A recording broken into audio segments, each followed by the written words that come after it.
Lideri i opozitës Lulzim Basha ka shfrytzuar fjalimin e përditshëm tek çadra e protestës për t'i bërë të qartë faktorin ndërkombëtar se nuk do të tërhiqet nga pozicioni i tij.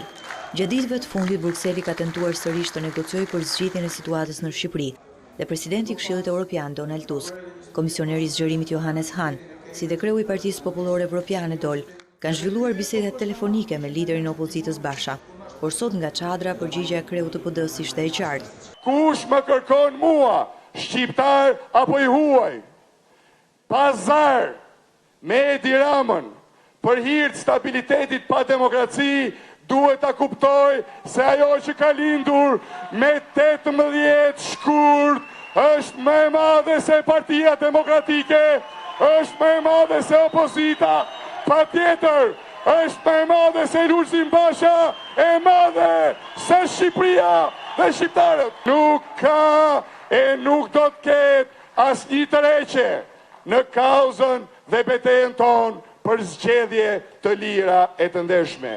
Një ditë pas kritikave të tre prej figurave më të rëndësishme të Partisë Demokratike, Bregu, Topalli e Selami, kreu i PD-s Basha foli për përpjekje për përçarje.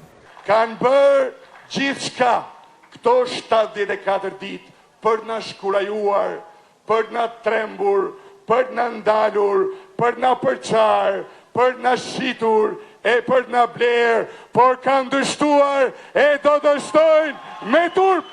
Për të ilustruar qëndresën e opozitës, Basha ju referua aksionit opozitar ditën e zgjedhjeve në Kavaj. E djela është një ditë e madhe për Republikën e Re. Ku do jemi të dielën? Ku do jemi të dielën?